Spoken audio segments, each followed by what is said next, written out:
Quer aprender a programar e entrar no mercado com mais vagas disponíveis, mas com poucos profissionais? E melhor ainda, poder trabalhar de casa e ganhar em dólar? Confere o link na descrição. Cara, bom, primeiro, acho que é legal a galera saber um pouco da sua história, porque o brasileiro, ele te conhece muito pelas polêmicas da Lava Jato, ah, pelo Intercept Brasil e pelas outras coisas, mas você tem uma história que antecede a isso, que eu acho muito interessante também, que é, por exemplo, você tem um Pulitzer Prize, cara. Sim, sim. Isso é o maior prêmio do jornalismo do mundo. Isso foi, na realidade, o caso do Snowden, quando conseguimos relatar que o NSA e os aliados do governo dos Estados Unidos estavam espionando no mundo todo. E eu fiz muito reportagem naquela época, foi 2013, 2014, aqui no Brasil, primeiro com o Globo, depois com o Fantástico. Acho que fiz 5, 6, 7 reportagens com o Fantástico, porque a grande parte da história é que como o NSA estava espionando muito contra as instituições brasileiras, a população brasileira, o presidente, a Dilma, então Dilma, o Petrobras. Então foi uma polêmica muito grande e aqui criou uma briga, na realidade, entre o governo Obama e o governo da Dilma. O Dilma foi forçado, desmarcou um jantar muito elegante e muito chique na Casa Branca naquela época, denunciou Obama na ONU. Disso. Então, foi uma polêmica global, mundial, porque os Estados Unidos estava espionando contra o mundo todo. E o Edward Snowden, você encontrou ele era um agente, informante da NSA, né? Ele trabalhava lá, na real, né? Ele trabalhava primeiro na CIA. Na realidade, ele queria lutar na guerra do Iraque, mas quebrou os dois pernas quando ele estava treinando, então foi rejeitado.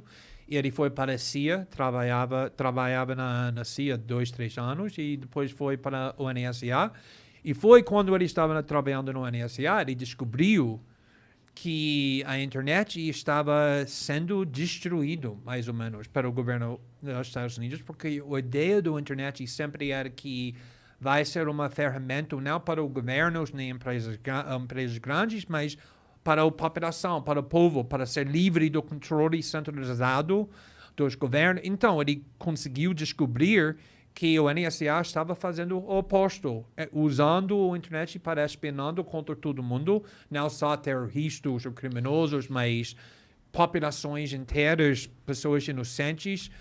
E também o governo dos Estados Unidos, naquela época, estava mentindo sobre isso, a coisa que finalmente causou ele para decidir que ele vai arriscar a vida, e ele arriscou a vida dele para revelar essa informação. Ele é perseguido até hoje, né? Até hoje ele não consegue sair da Rússia, vai ficar na prisão do resto da vida dele. Que foi o cara que foi o pessoa mais maior do Segurança Nacional para o presidente Obama. E ele foi para o Senado em março de 2013. E ele foi perguntado por um senador: vocês estão espionando contra a população americana, está coletando dados sobre milhões de americanos. E ele ficou assim, ele disse: não, senhor, nós não fazemos isso. E na mão do Snowden naquela época era um arquivo enorme mostrando que eles ele estava fazendo exatamente isso. E foi isso quando ele me disse: agora já era. Ele que te procurou? Ele me procurou, ele mandou um e-mail, obviamente não falando nada sobre ele, porque ele sabia que nós não sabemos que tudo estava sendo espionado, tomando muito cuidado, e foi necessário criar uma clima da confiança entre ele e mim. Foi necessário que eu confio nele, porque eu não sabia se o governo estava tentando me provocar a cometer crimes.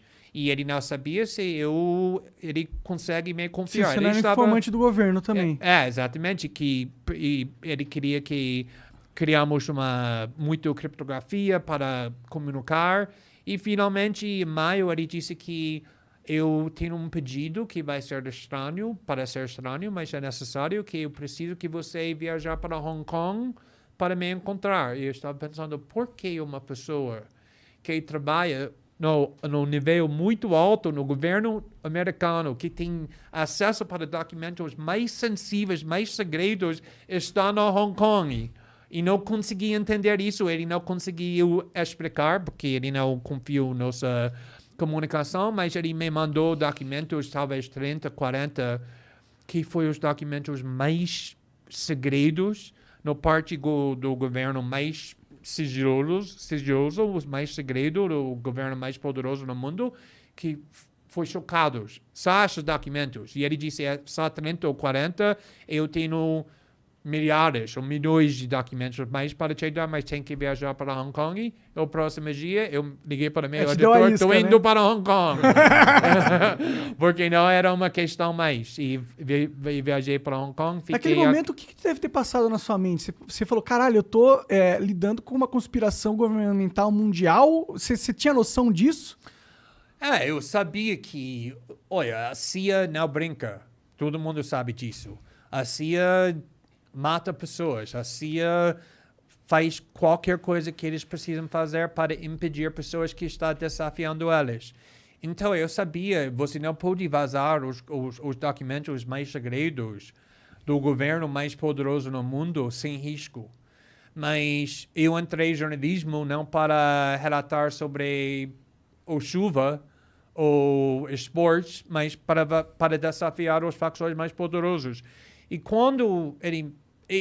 Na realidade, quem me inspirou é o fato que ele tinha 29 anos, com uma carreira com muito sucesso, ganhando dinheiro, tinha uma namorada muito linda que ama ele, que ele ama, mas ele queria arriscar tudo porque ele sentia uma obrigação. E quando eu estava vendo isso, para mim não tinha mais uma escola. Porque se ele está fazendo isso, como eu consegui recusar? Conectou com algo dentro de você que você tem também. Sim, exatamente. Essa a coragem que ele mostrou era E uma indignação contagiosa. também, né? Oi? E uma indignação, ele ficou indignado, né? Ele não conseguiu aceitar aquele fato calado.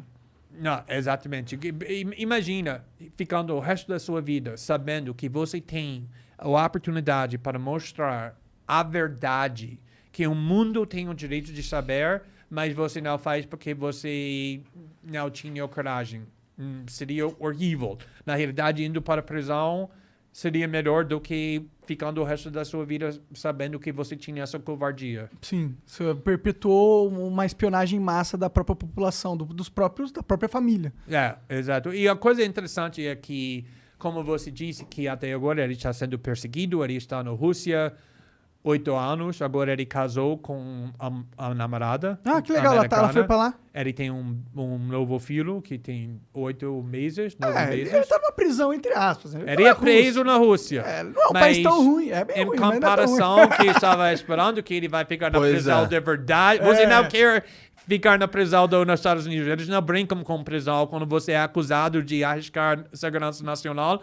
A vida dele é muito bom, mas apesar do fato que ele perdeu muito liberdade, até agora eu sempre falo que a pessoa que eu conheço que é mais tranquilo, mais feliz, mais satisfeito na vida é Edward Snowden, porque toda noite ele consegue botar a cabeça na travesseira sabendo que ele fez a coisa certa. E não tem dinheiro, não tem fama, não tem nada que pode comparar com esse valor. Sim. Mas e aí, continua a história. Você foi para Hong Kong? Sim, eu fui para Hong Kong e fiquei lá 2 semanas.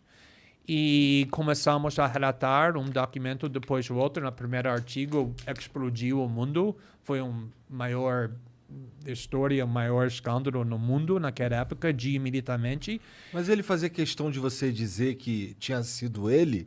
Sim, porque geralmente, quando tem uma fonte assim, por exemplo, minha fonte na Vaza Jato, ele não queria se identificar, ele queria esconder, porque ele não queria ir para a prisão. O Snowden foi tão raro, porque desde o começo ele disse, eu não quero esconder. Eu quero me identificar. Por quê? Porque eu sei que não estou fazendo nada errado. Então, eu não vou esconder. Eu vou ir para o governo e falar, você não precisa me procurar. Estou aqui. Meu nome é Edward Snowden. Fui eu que vazei esses documentos. Eu fiz isso por causa dessa raciocínio. Então, eu disse, deixa a gente ter uma semana, quando estamos relatando, antes de você se identifica, para não distrair as revelações. E depois de uma semana, eu gravei uma entrevista com ele e apresentamos ele para o mundo. E depois disso, a mídia mundial chegou no Hong Kong e me procurando ele. Tinha 200 repórteres lá fora do meu quarto com câmeras procurando ele. Onde está Edward Snowden? Como eu vou falar para eles onde ele estava. E foi uma escândalo muito grande. Sim, eu lembro, eu acompanhei na época. Sim. Foi um escândalo mundial que repercutiu em todas as mídias internacionais e na internet e não sei o quê.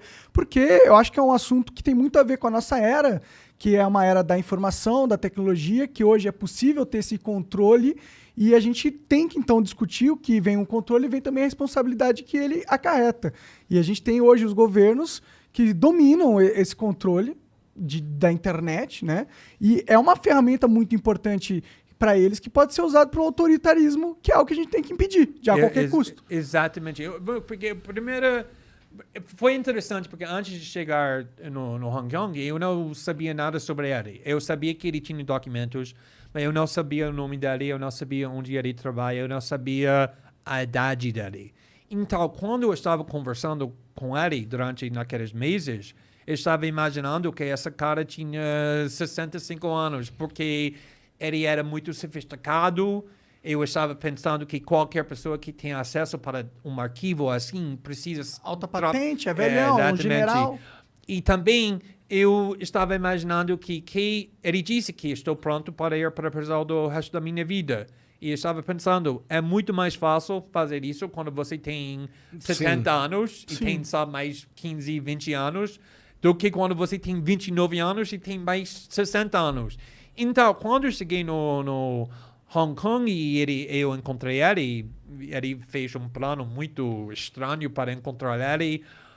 E eu vi, ele era uma moleque, ele era uma paz, como ele ele está trabalhando na loja de videogames, no shopping do LeBron, ele parece assim. Então, eu fiquei 2 dias tentando entender o motivo dele. Por que você está pronto para arriscar o resto da sua vida para essa causa, a causa abstrata, ok, é uma causa justa, mas ainda é uma causa, não é nada para você, ele não está em perigo, a família dele não está em perigo, foi um princípio. E, finalmente, ele explicou que ele cresceu com pobreza, ele não completou o ensino médio. Então, a internet foi tão importante para ele porque a internet foi naquela coisa que permitiu ele para explorar o mundo. Mas isso funciona só com liberdade. A gente pode experimentar, pode ter dissidência, pode ter criatividade, mas só se a gente tem privacidade. Porque quando você sabe que o governo, a sociedade está olhando para você, seu comportamento muda. Com certeza. Está muito mais limitado agora que pode fazer. E ele disse que ele não quer perder o valor da internet e ele está pronto para ir para a prisão para essa ferramenta, essa invenção. Mas aí depois que, beleza, estourou isso aí tudo, foi parar em tudo quanto é lugar, tudo quanto é repórter ficou sabendo e tal, o desdobramento disso foi positivo, no sentido, eles prometeram parar de espionar e tal? Não, o NSA, por exemplo, não caiu. Depois relatamos, está ainda em pé, funcionando muito bem. O que ele delatou ainda acontece. Mas mudou muito. Por quê? Porque, primeiramente, estamos conversando, discutindo o fato que nós sabemos agora que não sabíamos antes, que a internet está sendo invadido o tempo todo, espionando o tempo todo. O que isso significa? Que nós podemos, e muitas pessoas estão fazendo, usando criptografia, estamos protegendo, usando o WhatsApp, usando o Signal, usando o Telegram, usando outras coisas. E isso está deixando isso muito mais difícil para o governo dos Estados Unidos, outros governos, para espionar. Ainda eles podem, mas pelo menos agora temos ferramentas de privacidade para criar uma parede entre o que estamos fazendo e os governos. Também mudou muito o relacionamento entre países, como pessoas estavam pensando sobre Barack Obama, o governo do Obama, o papel dos Estados Unidos no mundo, o papel do jornalismo. Mudou muito esse pensamento. Então, é muito mais difícil para o governo. Naquela época, eles conseguiram fazer qualquer coisa que eles queriam. E a coisa mais importante é que uma das coisas que conseguimos revelar é que o Facebook, o Google, o Apple estava dando todos os seus dados para o governo. Ninguém sabia. Agora, depois da nossa reportagem, todo mundo sabia. E por causa disso, o Facebook e o Google sempre precisa Avisar provar. Olha, estamos protegendo. Agora temos WhatsApp. O WhatsApp tem criptografia para esse lado. Virou um marketing positivo você ser contra a vigilância do Estado. Sim, mas não é só marketing, porque se é só marketing, todo mundo sabe, isso é falso. Eles têm que provar que tem ferramentas de privacidade. E isso melhorou também muito. Sim, porque agora é uma vantagem competitiva você proteger o seu cliente do Estado. Exatamente. O Facebook fala, não, porque o medo do Facebook era que se eles não provassem que eles estão protegendo os seus dados, você vai usar a rede social da Alemanha, o Coreia do Sul, o brasileiro, prometendo, Facebook está dando todos os seus dados para o governo, mas nós não fazemos, usa nós. E eles tinham muito medo que vai perder uma geração inteira e talvez como fica MySpace, que não existe mais, que era gigante. Então, isso mudou muito o comportamento das empresas. Cara, como é que tu enxerga o cenário político aí pro ano que vem, cara? Lance de... Tu tá triste também com esse negócio de Bolsonaro e Lula? Olha, vai ser muito feio, obviamente. E como eu estava falando, eu sou optimista sobre o futuro do Brasil. O Bolsonaro era deputado 30 anos, agora presidente 4 anos. Para mim, representa a velha política muito, apesar do fato que ele fingia que ele sempre era parte dessa campo velha política. Um político com o rabo preso do jeito que ele tem, nunca vai ser a nova política, nunca vai desafiar o sistema. Quando está na mão do Bolsonaro, talvez a ideologia, talvez as ideias do movimento Bolsonaro pode desafiar os facções poderosos, talvez. Mas Bolsonaro é um fraude, era um fraude. Ele levantou essa bandeira da anticorrupção. Como? Alguém me explica como os filhos do Bolsonaro e o Bolsonaro têm muito mansões, milhões de reais, quando todos eles nunca fizeram nada menos o cargo público. Copenhague, como isso é possível sem corrupção? Várias Copenhague.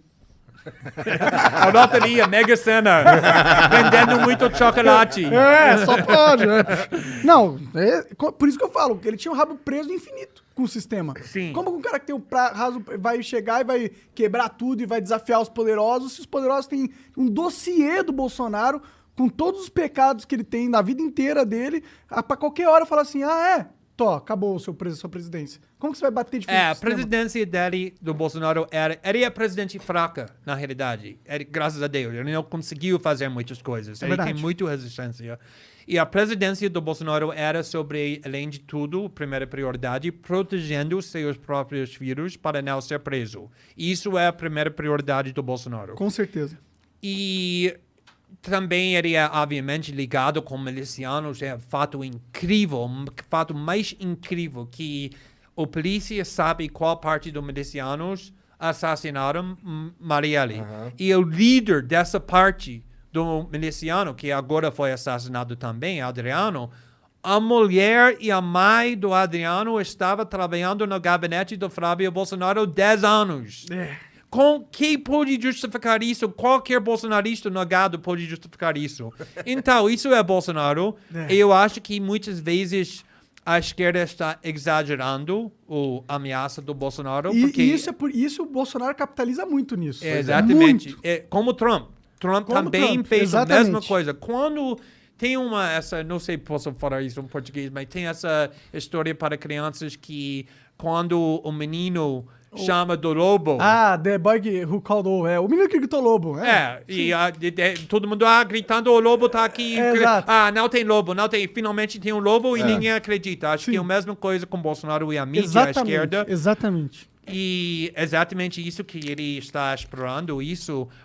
Mas, por outro lado, o Lula, para tudo bem que ele fez, Ele é do passado. Ele causou 2 maus. 2002 até 2010.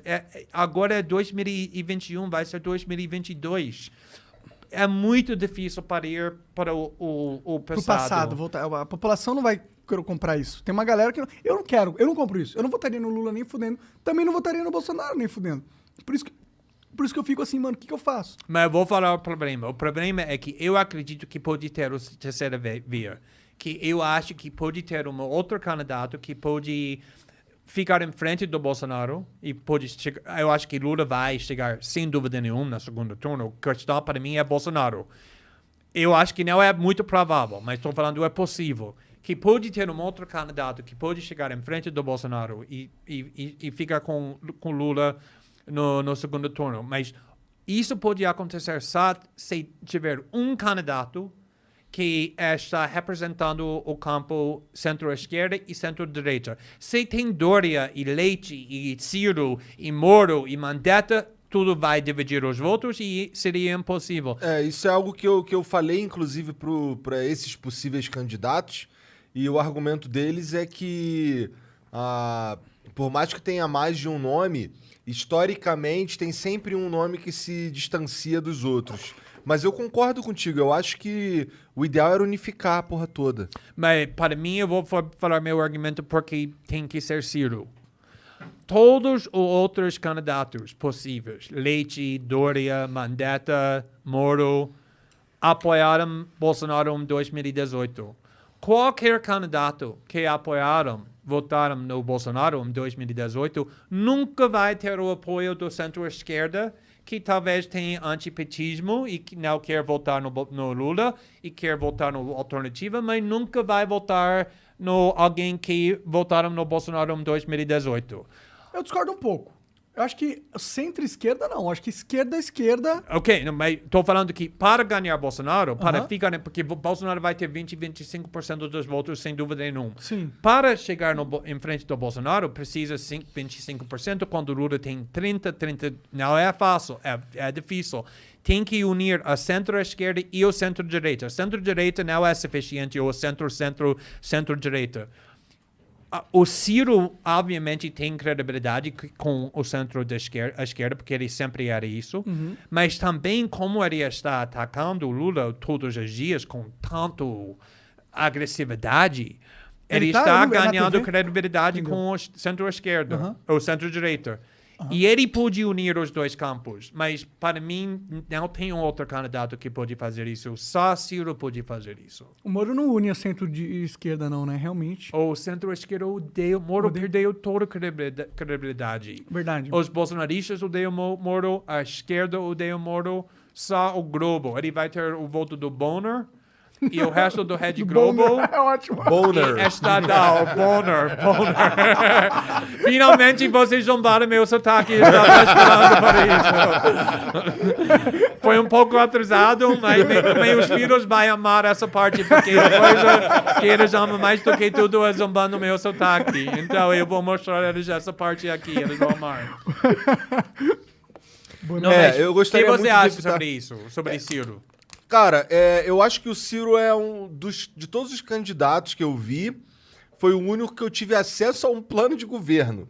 Assim, independente de concordar ou não, tem vários pontos ali, especialmente pontos econômicos, que eu talvez discorde, mas eu também não sou economista, eu também não sou um cara culto nesse sentido. Mas tem um plano, eu li o livro dele e tem ali um que eu pretendo fazer. Dos outros caras, eu não consigo, não tenho isso. Tenho só, eu sou contra a corrupção, eu sou contra isso aí, olha só o que eu fiz. Mas eu quero saber qual que é o plano. Então, eu acho que a favor do Ciro tem esse lance do livro dele, é acessível, todo mundo pode ler. Sim, sim. E, bom, eu sinto que o Ciro talvez ele precise, acho que ele já tá nesse caminho de ser um pouco mais contido nas falas e nas atitudes, porque acho Ele ficou um pouco ribatil, um pouco porque no dia que ele veio aqui, inclusive, ele tava, não, vou ficar devagar, não vou, ele escorregou pouco, sabe, xingar os outros pra cacete foi só um pouco, porque, pô, eu acho que isso é algo que fere a imagem dele Sim. como um candidato à presidência. Exatamente. Não, concordo com você completamente. Ele é um cara muito inteligente, na minha opinião, muito competente, mas ele tem que... É engraçado, porque falei com ele sobre essa questão e ele sempre fala, não, Glenn, isso é uma estratégia, eu tenho sangue frio. Eu falo, Ciro, você tem muitas coisas. Uma das coisas que você tem não é sangue frio. É isso que ele acha que precisa mostrar, essa um pouco mais sendo controlado. Eu acho que pessoas gostam de política quando ela está orgânico, não é tal controlado. Ele não precisa de outro extremo. Mas pessoas precisam sentir que a pessoa é um pouco controlada. Mas eu acho que está melhorando com a mulher dele. Acho que é uma parte importante dessa... Ela estava aqui com ele quando você entrevistou ele. Acho que era uma parte muito importante da campanha dele.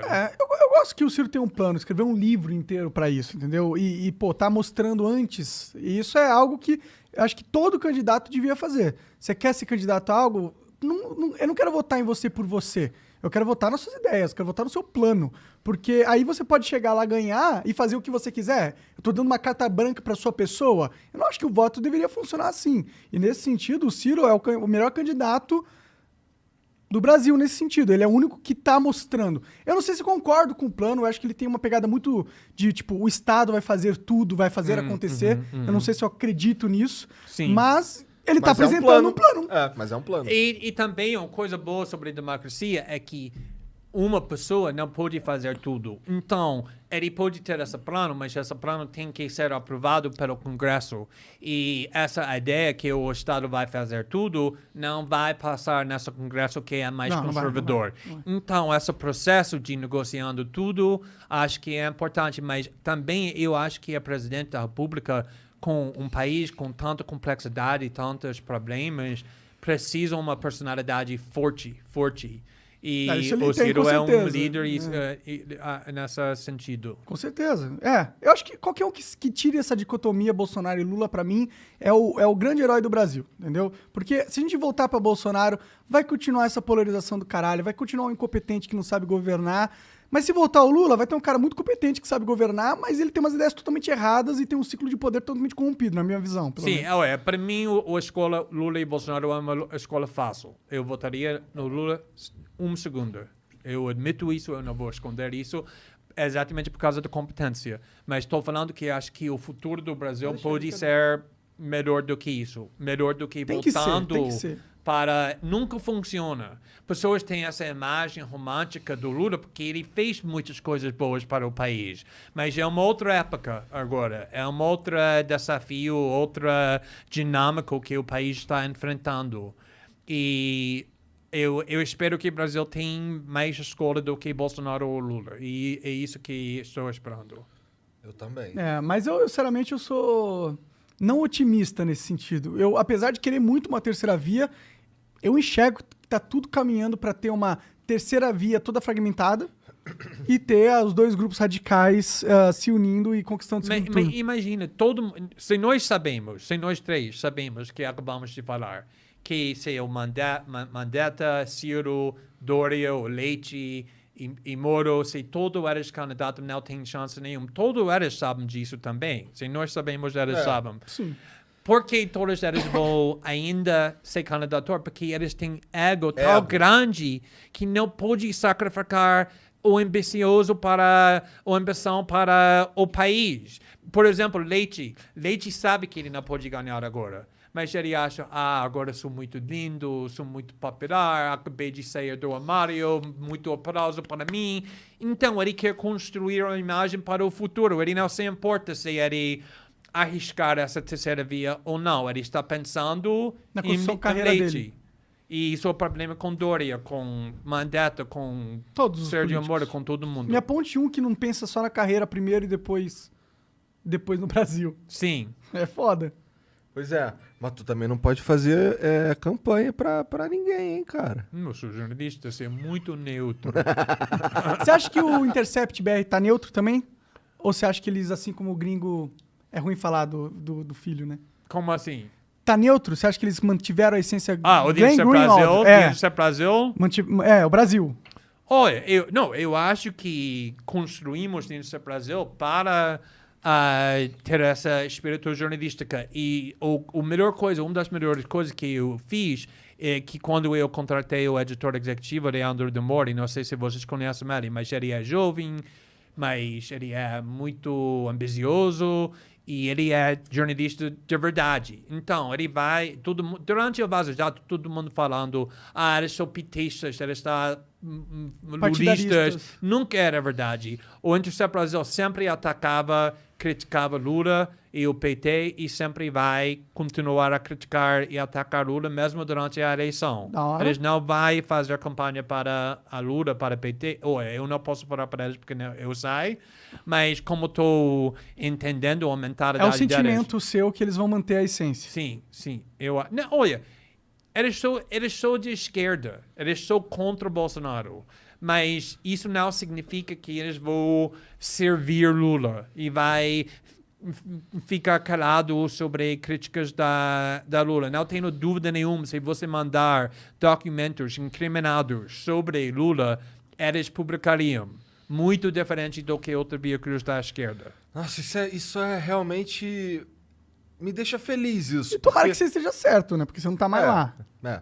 Não tem mais controle, realmente, né? Não, eu não tenho, mas eu conheço as pessoas que estão lá. Confia neles. E eu escolhi as pessoas que estavam pensando assim, que não quer ser um escravo para um partido, nenhum político. Isso é foda. Isso é o que a gente precisa. Por que tu tratou com o Sam Harris? Olha, como eu combino muito bem com o Brasil... Tem pessoas com quem a gente não combina. E Sam Harris e eu nunca conseguimos combinar. É simplesmente nós estamos construindo para odiar a outra. E finalmente chegamos no ponto quando decidimos que, vamos ignorar a outra porque nada bem é criado quando tentamos ser diálogo ou nada assim. Teve uma conversa entre vocês dois? Muitas. Na realidade, na época que eu vou falar que ele estava falando que ele é o crença principal dele é que ele não acredita no Deus. Ele acredita na ciência, tudo, racionalidade, tudo isso. Mas, para mim, durante nos últimos 20 anos, os Estados Unidos estava fazendo guerra contra, principalmente, países muçulmanos. Tô lembrando da polêmica agora, pode crer. Então, o foco do Sam Harris sempre é atacando muçulmanos. E, como fala, Islã... O Islã, Ele acredita que, diferente de do catolicismo, o Islã ele tem fundamentalmente algo errado com a forma com que ele é escrito. Sim, ele fala, eu não gosto de nenhuma religiões, mas a religião que é pior para mim, provavelmente estou provocando uma outra briga. Imagina, seria ótimo se eu vou te culpar, é completamente sua culpa. Eu tentei evitar, mas você insistiu. Então, ele está sempre falando que, todas as religiões são ruins, são falsas, mas a religião que é pior do que todas é Islã. E ele está falando isso ao mesmo tempo que os Estados Unidos está bombeando, atacando países dos muçulmanos o tempo todo. Então, talvez sem querer, talvez com a intenção, ele está liderando muito progressistas para apoiar a guerra ao terror. Entendeu. Em nome do... um outro nome, é outro pacote, entendeu? Sim, ele tem uma crítica totalmente filosófica e tal pra parada, eu acho, mas a galera pode interpretar isso como um ódio ao Islã. E tem muito isso nos Estados Unidos. Não quero acusar dele que ele odeia muçulmanos ou tem preconceito, mas também é interessante porque, por exemplo, ele escreveu um artigo em 2005, o manchete era em defesa da tortura. Em defesa do tortura. E se você lê o artigo porque ele é um filósofo, ele acredita que ele é um filósofo, é mais complexo do que isso. Ele não está exatamente defendendo tortura, mas estava acontecendo durante o debate sobre se os Estados Unidos deveria usar a tática da tortura ou não contra muçulmanos. E, obviamente, foi usado para apoiar a tortura. É isso que ele está sempre fazendo, botando esses argumentos, sabendo como vai ser usado, e depois, quando você acusa ele que ele está fazendo isso, ele te acusa de mentir. Ele faz isso com todo mundo, mas... não sei, como intelectual, você tem a responsabilidade de entender as consequências dos seus argumentos e é completamente sua culpa, porque agora tem pessoas que amam Sam Harris, que vai mandar, olha, Glenn Greenwald disse No isso Brasil, sobre ninguém conhece esse 4... cara. Ninguém conhece Sam Harris aqui no Brasil, cara. Fica tranquilo. Tá bom. Não, tem pessoas que gostam do Sam Harris. Não, deve ter, mas não é pô. Eu acho Não que muitos. Não é muito. Sim, Esse é um sim. negócio que... E essa pergunta que eu fiz pra você, inclusive, ninguém entendeu porque eu fiz a pergunta. Porque ninguém não. conhece essa história. eu acho. É provavelmente se começamos em 2017 seria um outro resultado, mas naquela época simplesmente nossa energia não combina. Pode crer, pode crer. Eu só pergunto porque eu acompanhei tudo. Por que você acha que não surgiu um Young Turks aqui, ou um Steven Crowder, sei lá, aqui no Brasil? Uns canais assim, pra falar de política. Mas agora tem de direita, tem, por exemplo, Jovem Pan, que é um... Mas é que eles são... Eles não são independentes, entendeu? Tipo, um negócio do... Não, se bem que... Não sei se o Young Turks também é independente, porque eles agora ficaram... Não sei a sua percepção. Não, Young Turks é completamente Partidarista. preso para o Partido Democrata. Né? Eles não têm nada interessante sobre the Young Turks, mas...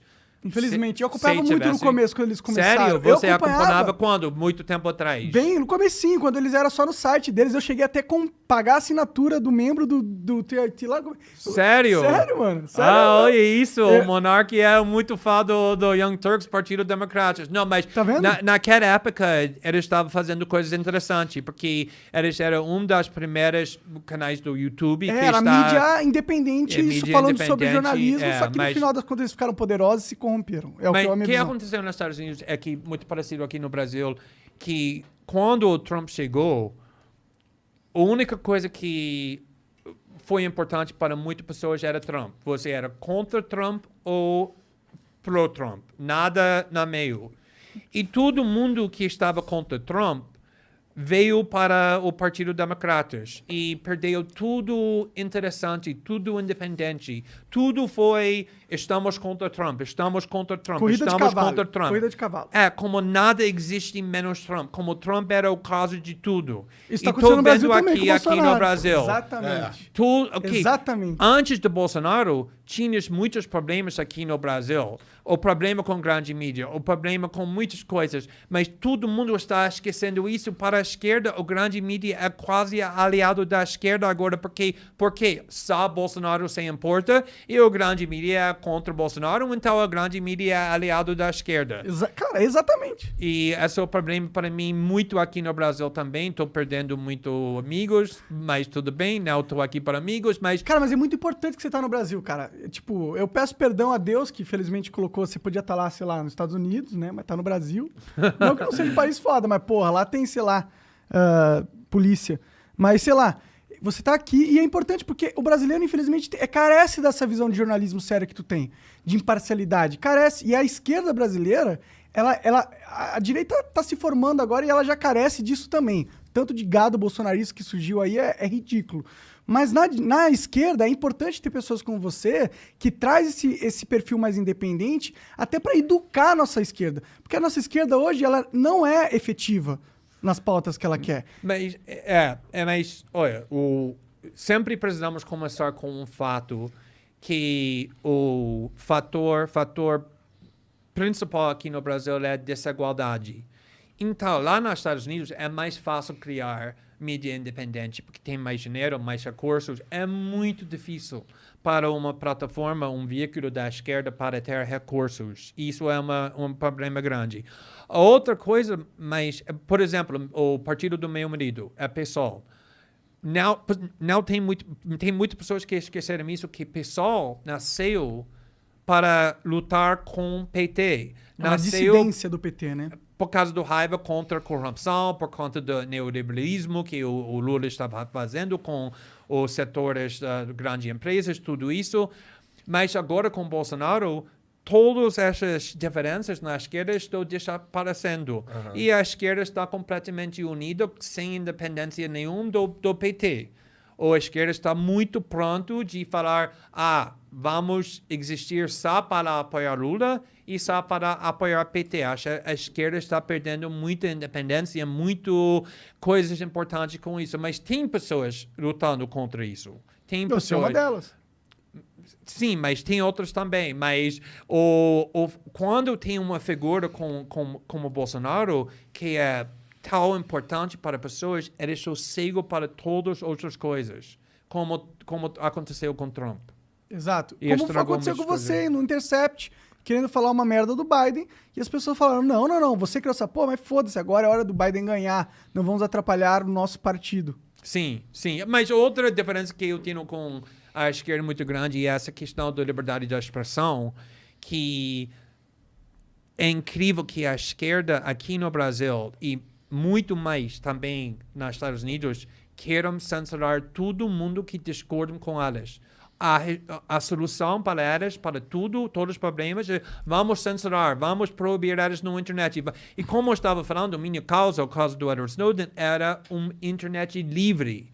Então, se você é inacreditável, se você perguntar à esquerda o que você acredita sobre o judiciário brasileiro, eles vão falar, o judiciário brasileiro é autoritário, muito da direita. Tudo bem, concordo. O que você acha sobre o governo brasileiro? O governo brasileiro é fascista, concordo. O que você acredita sobre empresas grandes? Mark Zuckerberg, Facebook, Google, são muito ruins, muito corruptos. Concordo com você. Você confia elas para censurar na internet? Confio. Quero dar ao Facebook, ao Google e ao judiciário brasileiro o poder para decidir quem podemos falar, quem podemos ouvir. É inacreditável que eles estão confiando as instituições que no outro lado está falando que é completamente autoritários e corruptos. E isso eu não posso deixar claro para pessoas daqui. Estou tentando muito, mas estou muito contra esse movimento de censurar. Cara, e isso que você tá falando, pra mim, é um dos maiores problemas do Brasil. Inclusive porque, diferente dos Estados Unidos, que tem a primeira emenda, nós temos leis que dão a entender que esse cerceamento do governo é interessante. Porque a gente tem lei, por exemplo, você pode ferir a honra de alguém e aí ser processado criminalmente por ferir a honra, não sei criminalmente ou civilmente, mas por ferir a honra. Não, criminalmente. A honra de uma pessoa, o que é a honra de uma pessoa? Como que a honra de uma pessoa é um bem na lei que pode ser ferido criminalmente? O Brasil ele não tem leis que protegem a liberdade de expressão, pelo contrário. Então por isso que essa causa é muito importante que você nunca desista. Mas é muito interessante porque lá nos Estados Unidos, essa causa de liberdade de expressão veio da esquerda, não veio da direita. Por exemplo, tinha uma tradição muito interessante que tem muitos advogados da esquerda judeios que são imigrantes para os Estados Unidos na última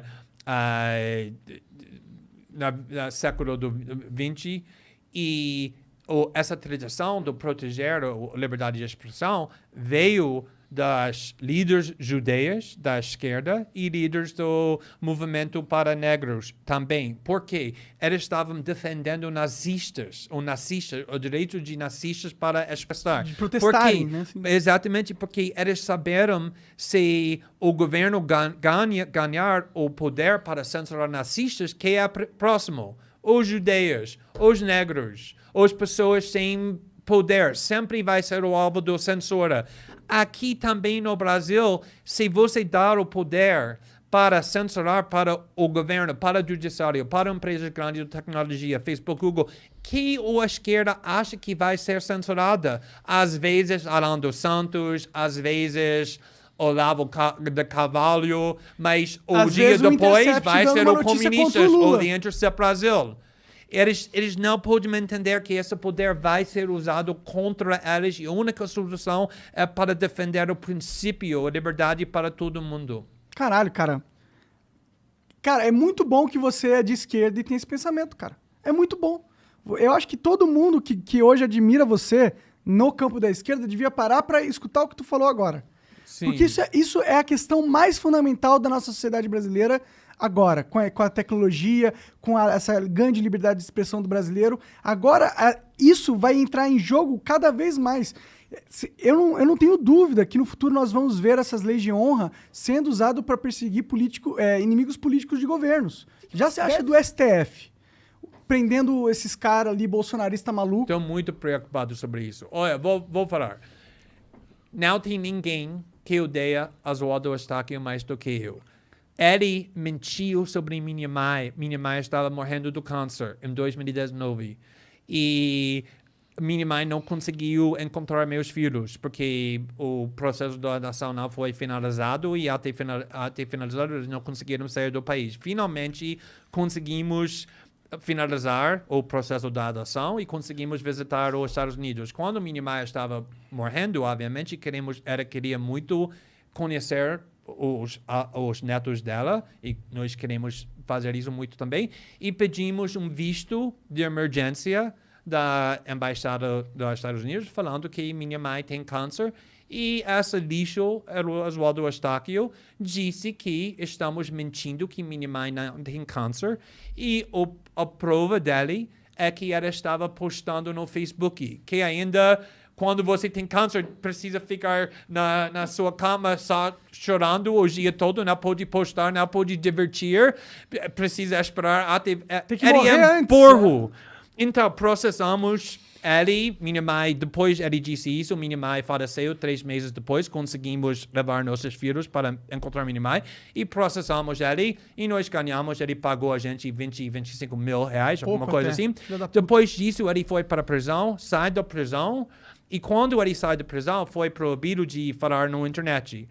E ele, de imediatamente, foi para o YouTube e ele começou a chorar sobre nossos filhos, falando que nossos filhos, o processo da adoção foi fraudulenta, que ele quer resgatar nossos filhos, que estamos abusando nossos filhos sexualmente. Ele é completamente maluco. Ele é um cara mais nojento no mundo. Ok? Quero deixar isso bem claro. Claro, tá claro. Se o Oswaldo estivesse aqui, eu queria matar ele. Olha, eu acho que eu segurava ele pra você.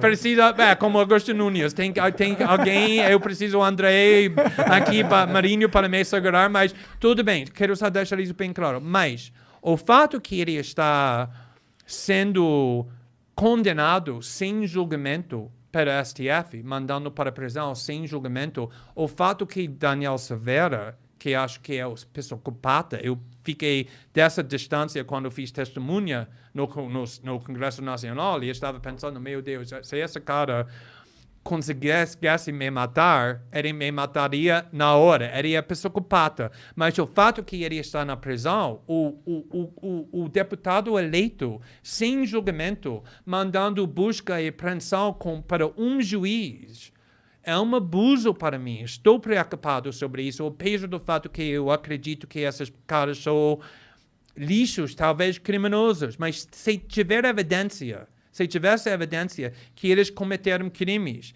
tudo bem. Tem um julgamento, mostra a evidência, tem uma condenação e manda eles para a prisão, mas não estou fazendo isso. É uma perseguição política, na minha opinião, muito perigoso. Imagina o ano que vem que eles começaram a fazer isso com deputados da esquerda, ou bragueiros da esquerda. Ou com podcasters. Ou vocês, ou eu. Pior ainda. Mas cara... Eu não tenho um Pulitzer. E é um, e é um problema. E é um problema, cara. E eu acho que, infelizmente, a esquerda tá tão presa nessa briga de um lado contra o outro que tá entregando todos os seus direitos e liberdades em prol de uma briga burra. E, porra, mas é excelente tudo que você falou, eu concordo, assim, embaixo pra caralho. Mas acontece nos Estados Unidos também. Por exemplo, se você é persuadido que o Trump é Hitler, que todo mundo está falando, você vai pensar que tudo é justificado para derrotar Trump. Mentir, violar a lei, ter propaganda saindo da mídia, e isso aconteceu.